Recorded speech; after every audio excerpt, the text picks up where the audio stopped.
Olá, seja bem-vindo ao programa Orvalho da Catedral Presbiteriana do Rio. Essa é mais uma mensagem de Deus para o seu coração.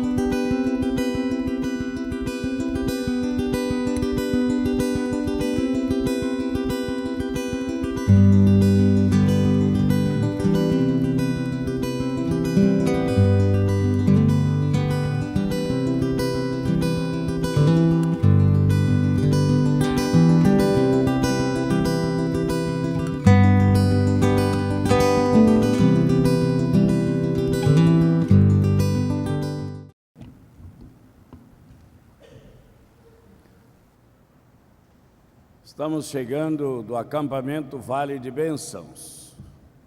Mais um encontro abençoado por Deus, o 56º encontro. 22 casais. Nós sentimos bem de perto a presença de Deus nesse encontro. Uma serenidade muito grande, um clima gostoso, não apenas quanto à atmosfera, mas o clima espiritual. E tivemos vários pontos altos nesse encontro. A palestra do Dr. Caseira foi recebida de uma forma tão preciosa, como acontece em todos os grupos, mas neste foi muito especial, porque os próprios encontristas queriam fazer perguntas e o tempo que era de 2 horas passou a ser de 2 horas e 40. Havia realmente uma sede. Segundo aspecto que também foi, para nosso ver, um ponto alto, o testemunho dos casais. Nós tínhamos 15% de casais espíritas, mas os testemunhos foram os mais emocionantes que podíamos ouvir. Pessoas que disseram: este encontro foi um marco na nossa vida, foi uma hora de mudar de direção. E no culto desta manhã, pela graça de Deus, nós tivemos um grupo de umas 20 pessoas vindo à frente para a oração, na certeza de que Deus tem poder para resolver os problemas de relacionamento, as dificuldades com os filhos e trazer não apenas cura, mas fazer um milagre na família, como em Caná da Galileia. Somente por essas rápidas observações nós podemos perceber o quanto Deus nos abençoou ali. Estou contando as bênçãos. Quando terminamos o momento da mensagem e houve aquele desejo de coisas que precisam desaparecer das nossas vidas, realmente foi muito emocionante. E bênçãos que nós esperamos do Senhor, nós simplesmente entregamos às mãos de Deus. Mas aquilo que nos separa de Deus, nós queremos eliminar, especialmente o pecado. E aqui estamos neste domingo, conforme a escala. Quero agradecer a providência do nosso pastor âncora e do reverendo Antônio José, que já estava aqui preparado para trazer a mensagem, mas insistiu para que nós cumpríssemos a escala, pois para isto nós saímos às 17h10 do Vale de Bênçãos. Houve momentos que Hélida e eu pensamos que não daria para chegar, mas Deus é tão maravilhoso que sem correr, sem correria, nós chegamos na hora que chegamos. Louvado seja o nome do Senhor. Vamos manter as nossas Bíblias abertas no Evangelho de João, capítulo 9, versículos de 1 a 12. Por agora, deixe o texto aberto diante dos seus olhos e vamos orar. Pai amado, abrimos a Tua palavra, ouvimos a leitura pelos upaístas e acompanhamos juntos. Conhecemos o texto, Senhor, mas ele é tão rico, ele é tão profundo, ele tem tanto para nos ensinar, que nós te pedimos que ilumines a nossa mente pelo teu Espírito Santo que em nós habita, para que nós possamos entender a tua palavra e podermos combinar as duas palavrinhas fé e milagre, para que nós possamos estar na posição de recebermos as bênçãos que o Senhor tem reservado para nós nesta noite. Fala, Senhor, a tua palavra divina por lábios humanos imperfeitos. Nós te pedimos que seja assim em nome de Jesus. Amém, Senhor. Amém. Meus irmãos, durante este domingo, conforme orienta a própria liturgia da igreja, nós já tivemos mensagens sobre o cego de Betsaida, aquela cura progressiva, quando o cego recebeu a saliva nos olhos, um pouco fora da aldeia de Betsaida, que foi uma destas cidades, Betsaida, Corazim, Cafarnaum, que foram cidades sobre as quais o Senhor Jesus pronunciou uma imprecação, que elas não seriam reconstruídas, e de fato, nós não temos nem notícias, nem vestígios de Betsaida. De Corazim, algumas pedras colocadas para lembrar algum tipo de fundação. Betsaida está submersa no mar da Galileia e era a cidade de Pedro. E Cafarnaum é hoje apenas um lugar de visita, são as ruínas da casa de Pedro, onde Jesus realizou aquele milagre de curar a sogra dele, e muitos outros milagres que o Evangelho de Marcos conta numa quantidade muito significativa, atestando assim como sinais que demonstram a messianidade e o fato de que Jesus Cristo é o Filho de Deus que veio em carne. E os milagres são profetizados por Isaías no capítulo 35, como sendo aqueles sinais que a chegada do precursor do Messias e do próprio Messias, por onde o Messias fosse passando, ele restauraria a vista aos cegos, ele curaria os aleijados, os surdos, ressuscitaria os mortos, e aos pobres estaria sendo anunciada não apenas a libertação, porque nós cremos que Jesus Cristo não apenas liberta as pessoas das trevas, do pecado e conduz-as para o reino do Filho do seu amor, mas Jesus tem poder para curar e tem poder para salvar. Isto é absolutamente claro nas Sagradas Escrituras. Depois nós tivemos uma análise feita sobre a cura do cego de Jericó, que foi analisado também no editorial do nosso boletim, e o reverendo Isaías trouxe uma palavra que falamos rapidamente aqui sobre aquele cego de Jericó que não cessou de clamar, usando o título messiânico: Jesus, filho de Davi, tem compaixão de mim, tem misericórdia de mim. E a multidão queria que ele calasse, ele não se calou. E nós vamos perceber que todos esses estudos sobre o milagre levam-nos agora a olhar esse texto de João capítulo 9, numa dimensão bem singela. Nós queremos sublinhar duas palavrinhas, a palavra fé, para entendermos um pouco a combinação entre a fé e a obediência, para que o milagre aconteça. Se você observar e acompanhou atentamente a leitura do texto sagrado, você vai perceber que alguns aspectos teológicos são levantados aqui. Os próprios discípulos perguntaram o que era de se esperar. Mestre, quem pecou, ele ou seus pais?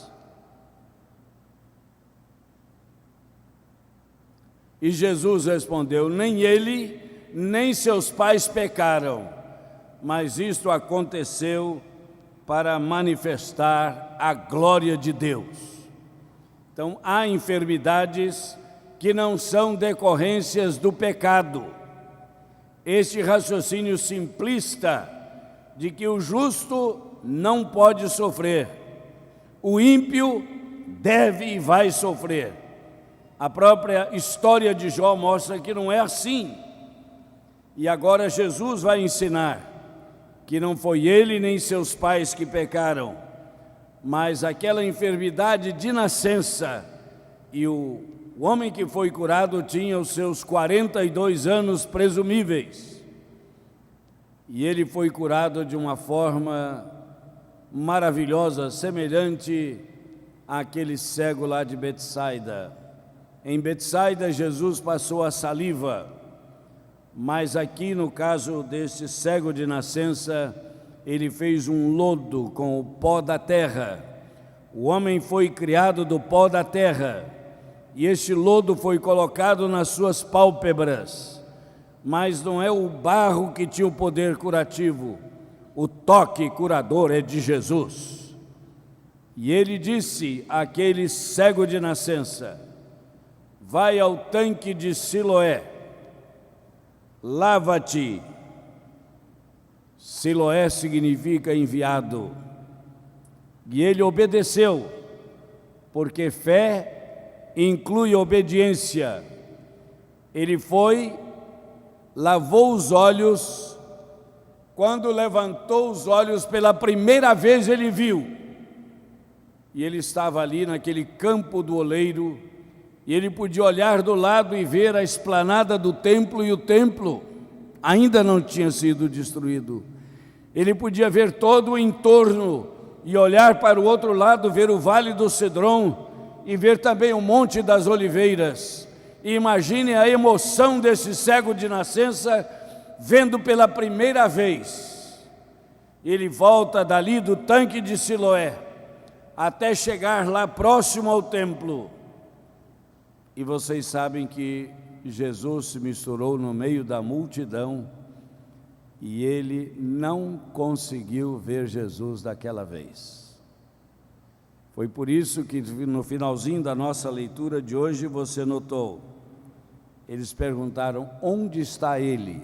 O homem chamado Jesus fez lodo, untou-me, ungiu-me e me enviou ao tanque de Siloé. Eu fui, lavei-me e estou vendo. É tudo o que eu sei. Sempre que a fé atua, há alguns que querem colocar algum tipo de questionamento. Seria o mesmo homem que esmolava lá na entrada do templo, que era cego de nascença? Não sei. Se não é ele, parece com ele. E o homem que fora curado diz: sou eu mesmo, gente, sou eu. E se você fizer a leitura do texto todo, eles chamaram os pais do homem, para que eles pudessem atestar de que aquele era o filho deles e que era cego de nascença. Eles dizem: que é meu filho, que é nosso filho, nós temos certeza. Agora, como operou a cura, idade ele tem. Ele já é um homem maduro, coerente, nós o conhecemos. Pergunte a ele. Mas, meus irmãos, há pessoas que não estão buscando a verdade, apenas o questionamento. E este é um fenômeno muito estranho, quando as pessoas não estão querendo realmente abrir os olhos e ver a verdade, embora a verdade seja evidente aos seus olhos. Então, há um outro aspecto aqui, além desse, se ele nasceu cego por causa do pecado dele ou dos seus pais. É o aspecto fundamental desse texto, porque os sinais em João são sinais que apontam para uma realidade maior do que o próprio sinal, que você pode ver aí comigo no versículo de número 5, se você está com a sua Bíblia aberta, leia junto comigo. Disse Jesus: enquanto estou no mundo, sou a luz do mundo.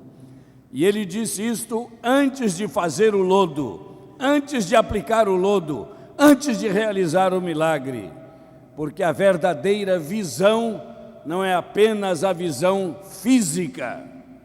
Então nós vamos analisar o aspecto da fé que leva à obediência.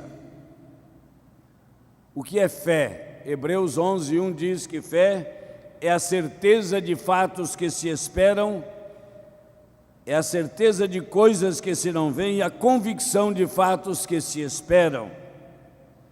Por isso, quando nós analisamos a conceituação de fé, quem crê obedece, quem crê confia, quem crê se arrisca.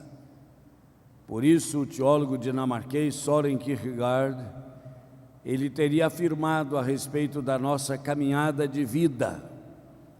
Ele diz que a vida só pode ser entendida olhando para trás, mas só pode ser vivida olhando para frente. Não é onde você esteve, mas é para onde você está indo. E foi ele mesmo, Søren Kierkegaard, que afirmou que a fé é um salto do escuro confiado naquele que mandou dar o pulo no escuro. Eu não sei o que vai acontecer, mas Deus falou ao meu coração pela palavra, e na palavra do Senhor eu me arrisco. Foi o que fizeram os discípulos após a ressurreição. Lançaram as redes a noite inteira e não pegaram peixe algum. E o Senhor Jesus pergunta: filhos, tem de aí alguma coisa que comer? Trabalhamos a noite inteira e não apanhamos nada. Disse assim: lance a rede do lado direito do barco. E ele disse: sobre a tua palavra lançaremos as redes. E quando puxou naquela pesca maravilhosa, as redes vieram cheias de 153 grandes peixes, e Jesus comeu peixe assado na brasa. Então quem crê, lança-se, arrisca-se, confiado na palavra daquele que mandou pular ou agir. Conta-se, meus irmãos, que um grande equilibrista mandou colocar na mídia, tanto do Canadá quanto dos Estados Unidos, que ele iria colocar um cabo de aço por cima do Niagara Falls, as cachoeiras do Niágara. E ele de fato fez. Despechou aquele cabo de aço de uma ponta a outra. Multidão de um lado do Canadá, do lado dos Estados Unidos. E na hora certa, ele chegou e apanhou aquela vara longa, à altura do seu peito, e começou a andar. E foi andando e atravessando aquele cabo de aço, lentamente, mas com muita segurança, e olhando no alvo, não olhando para baixo nem para os lados. E foi caminhando e chegou do outro lado. Quando ele já estava quase terminando a caminhada, os aplausos começaram e a alegria foi incontida, e ele desceu numa plataforma. Imediatamente pediu às pessoas que eram assistentes dele e disse: tirem os pneus deste carrinho de obra, carrinho novinho de carregar material de construção, tirem os pneus, tragam o carrinho. Ele apanhou o carrinho e colocou em cima daquele cabo de aço, segurou e foi caminhando, atravessando, chegou bem ao meio. Ele deu uma paradazinha porque estava balançando bastante, e ele seguiu. E foi seguindo, e foi seguindo, foi seguindo. Quando faltavam poucos metros, a multidão explodiu novamente em alegria, as câmeras de televisão rodando, e ele desceu do outro lado. E uma pessoa que rompera o quadro do cordão de isolamento e veio serpenteando, chegou depressa, chegou perto dele, a televisão filmando, abraçou e disse: você é o maior equilibrista do mundo, parabéns! Emocionado. E ele, com muita serenidade, perguntou: você realmente crê que eu sou o maior equilibrista do mundo? O senhor confia em mim como o maior equilibrista do mundo? É claro que eu confio, o senhor é o melhor que tem. Disse, então entra no carrinho que eu vou levar você para o outro lado. Ah, isto não. Meus queridos, quem crê, confia. Quem confia, obedece. Quem obedece, se lança sobre a palavra de Jesus e recebe as bênçãos que tanto precisa. Sim, meus irmãos, nós cremos nessas verdades de todo o nosso coração. É claro que nós confiamos no poder de Deus, com toda a segurança. Mas quando nós ficamos estarrecidos de ver este milagre, porque restaurar a vista ao cego já é uma bênção, mas um cego de nascença ser curado e o olho voltar a funcionar com toda a perfeição, isto é milagre. E a gente pergunta, o que é milagre? Milagre é um efeito cuja causa nós desconhecemos. É uma definição que tem um pouco de filosofia e também de teologia, porque a fé não precisa lidar com causa e efeito.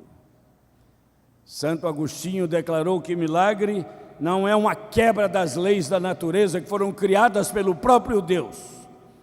Porque se Ele criou e estabeleceu as leis, e para fazer milagre quebra as próprias leis, estaria desobedecendo a ordem da criação. Então, Santo Agostinho, à luz desse tipo de argumento, ele diz que o milagre revela e aplica aspectos das leis da natureza, da química, da física, que nós desconhecemos. Foi uma maneira de acomodar a razão e a fé. Mas milagre é também uma intervenção sobrenatural de Deus em Jesus Cristo, mesmo à distância, com o toque ou pela palavra, o Senhor Jesus curou. E quando Ele curou, Ele corrigiu eventuais distorções da própria natureza. Porque o olho humano foi criado por Deus para ver.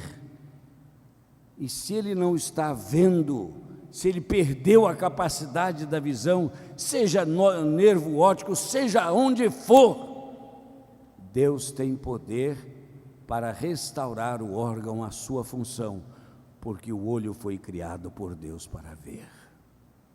Então você diz, aquilo que é milagre para nós, para Deus é apenas uma restauração para que volte a funcionar. Mas como seria maravilhoso se em alguns casos eu tivesse o poder de dizer, minha irmã, é hora de abrir os olhos e glorificar a Deus. Sim, meus irmãos, milagre é essa correção. Quando Jesus curou o paralítico, Ele firmou todos os seus artelhos, todas as suas juntas, que foram criados por Deus para sustentar o seu corpo e para que ele andasse. Então foi restabelecimento da função do órgão, é restauração das funções à sua normalidade.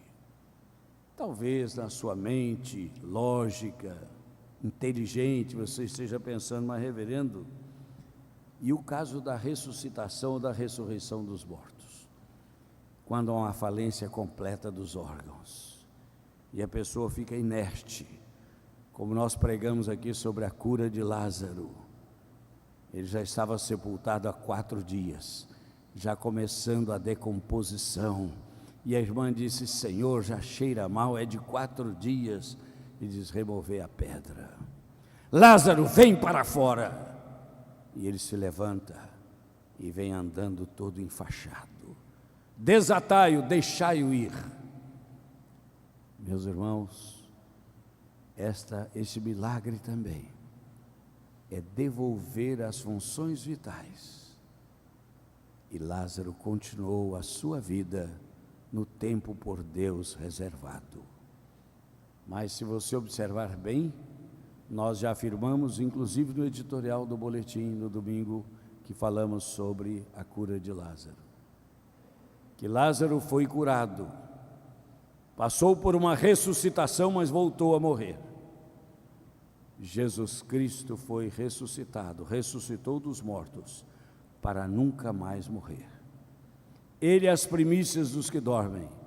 Nós seremos ressuscitados à semelhança de Jesus e teremos um corpo que será incorruptível, um corpo glorioso, um corpo que vai receber o Espírito que está com o Senhor Jesus, e esse corpo transformado é que vai ser arrebatado juntos com os corpos dos vivos, que seremos transformados e arrebatados para o encontro de Jesus nos ares. Eu sei, e alguma pessoa já me disse: por que você diz nós os vivos? Você pensa que vai estar entre os vivos quando Jesus voltar?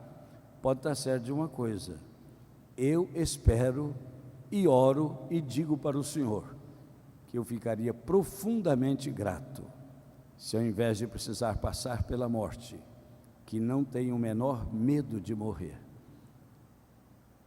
eu fosse privilegiado, e você também, para ser transformado e subirmos juntos para o encontro de Jesus nos ares, e estaremos para sempre com o Senhor. Ah, meus irmãos, milagre. O nosso Deus é o Deus de milagres. E há milagres imperceptíveis acontecendo durante a pregação da palavra. E um desses milagres é o milagre mais poderoso de toda a história bíblica e humana. Sabe que milagre é este? É a transformação espiritual de uma pessoa em uma nova criatura. Onde ele, estando em pecado, estava condenado para a morte eterna e a destruição eterna. Mas o Espírito Santo age na mente e no coração, e acontece aquilo que nós chamamos de conversão. Nós pregamos, mas quem convence e converte é o Espírito Santo, e tudo que Deus faz dura eternamente. Este é o maior milagre, é fazer de uma pessoa uma nova criatura. Nenhum de nós tem poder para fazê-lo, mas nós podemos pregar a palavra, e muitas vezes um aspecto da mensagem, ou de um cântico dos jovens, ou de uma oração pastoral, pode tocar no seu coração de uma forma irreversível. Mas eu vejo outro tipo de milagre que acontece. Algumas vezes nós empreendemos uma viagem e alguma coisa acontece que nós nos atrasamos para sair. E muitas vezes aquele atraso traz embutido nele um milagre para a nossa vida. Conta-se que uma mulher muito cristã, muito fiel, era casada com um homem ainda ímpio, que criticava muito a fé que ela tinha como uma fé muito ingênua, que tudo para ela: meu filho, calma, é a vontade de Deus. E eles saíram de férias, foram para uma cidade não muito conhecida, anoiteceu, eles estavam numa estrada que não tinha muito recurso à margem das estradas, chovia e de repente furou um pneu. Quando furou um pneu, ele ficou tão irritado que ele parou o carro e começou a falar coisas feias. Quando ele acabou de desabafar um pouco, a mulher disse assim: bem, as crianças ainda estão acordadas. Mesmo assim, ele tornou a dizer uma coisa pesada, assim: meu filho, é a mão de Deus. Para com isso, mulher, já te falei que eu não quero saber disso. Tá bem, meu bem, eu vou segurar o guarda-chuva para você trocar o pneu. Segurou o guarda-chuva, ele foi para lá, mas bravo que nem um siri na lata. Trocou o pneu, botou o pneu estepe, guardou o outro lá dentro do porta-malas, fechou o carro e começou. E aí já estava mais calmo e andou até um pouco mais. Acreditem que menos de uma hora para frente, ele sentiu o carro puxando para um lado. Eu pensei: não é possível, não é possível. E era, furou um outro pneu. E ele ficou muito bravo, e a mulher disse: meu filho, Deus sabe o que faz, você não vem me falar isso, eu já te pedi. Mas abaixaram os bancos e dormiram pesadamente. Passava muito pouco carro por ali. Acordaram de manhã com o sol batendo no rosto dele. Ele levantou, quando ele fez barulho, a mulher acordou também, as crianças acordaram, fizeram um lanchinho com o que tinham dentro do carro. Em poucos minutos apareceu um carro lá na estrada, veio chegando da mesma marca do dele, sem ele precisar pedir, jogou a lanterna, a seta, e foi encostando atrás do carro. Disse: amigo, você está precisando de alguma ajuda aí? Eu falei assim: pastor, furaram os meus 2 pneus, veja que miséria que me aconteceu. Calma, pode ficar tranquilo, o meu carro, eu tenho um step novinho aqui, vamos botar no seu carro, guarde as rodas, nós trocaremos as rodas lá ao chegarmos na cidade. Você vem me seguindo. Ele disse: não, eu vou puxando na frente, e o senhor vem atrás, porque se furar, pelo menos você já está vendo. Eu disse assim: faz sentido. E lá vai ele, com toda a tranquilidade.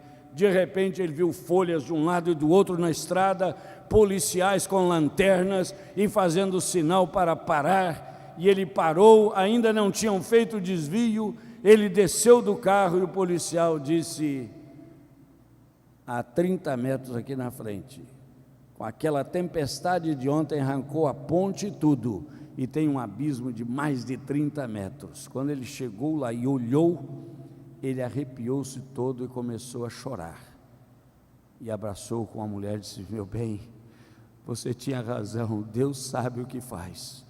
Se nós viéssemos naquela noite com a chuva, seguramente, filha, nós estaríamos lá naquele abismo. Meus irmãos, às vezes são milagres que Deus realiza e nós não percebemos. Você está dirigindo o seu carro e passa por alguma coisa que podia furar o seu pneu da frente, ou os dois, ou coisa parecida, e Deus não permite que você passe naquele lugar. Eu creio nesses milagres, e Deus tem feito milagres na minha vida. Algumas vezes na vida pastoral, na presidência de concílios, eu fui, pela graça de Deus, sem perceber, evitei de estar em determinados lugares que só iriam trazer problemas para a minha vida e para aquilo que nós estamos realizando para o Senhor. E eu louvei o nome do Senhor por isto. E eu creio que o nosso Deus faz milagres ainda nesta noite. E quem sabe você está aqui nesta noite não por acaso. Alguma coisa boa Deus tem para trazer na sua própria vida e na vida da sua família. E quem sabe o fato de chegar em cima da hora, ainda poder trazer essa reflexão pastoral aqui, pode exatamente ter sido a mão de Deus em favor da sua própria vida e poupando, quem sabe, a minha própria vida e da minha querida Hélia, que estávamos juntos no mesmo carro. Meus irmãos, esta lição do cego de nascença tem muito a nos ensinar. Se você tiver boa disposição, leia o restante da narrativa, porque há lições muito profundas aqui. Inclusive, uma comissão especial foi pedido e os fariseus tiveram o prazer de atender, para averiguar aquele milagre. Meus irmãos, quando Deus age, você pode averiguar à vontade. E eles perguntaram por mais de 4 vezes como tinha acontecido. Ele já estava cansado de tanto contar a mesma história. Que Deus abençoe a nossa vida. Se você é uma pessoa que tinha uma certa dificuldade de crer em milagres, não tenha, meu irmão. Deus está fazendo milagres a cada manhã. Nós amanhecemos com um milagre, porque você acorda, está enxergando, está raciocinando, levanta, anda, e está tudo funcionando pela graça de Deus. É Deus cuidando de você. E nesta noite, quando você se deitar, você vai se lembrar do salmista: em paz me deito Quem sabe o resto? E logo pego no sono, porque só tu, Senhor, não ouvi. Interessante. Já estão dormindo, não? Vamos começar de novo? Em paz me deito e logo pego no sono, porque só tu, Senhor, me fazes repousar seguro. Que assim seja nesta noite, em nome de Jesus. Amém? Como é bom ouvir a palavra de Deus. Venha nos visitar. A nossa igreja fica situada na rua Silva Jardim 23, no centro do Rio, próximo à Praça Tiradentes. Que Deus o abençoe e até a próxima.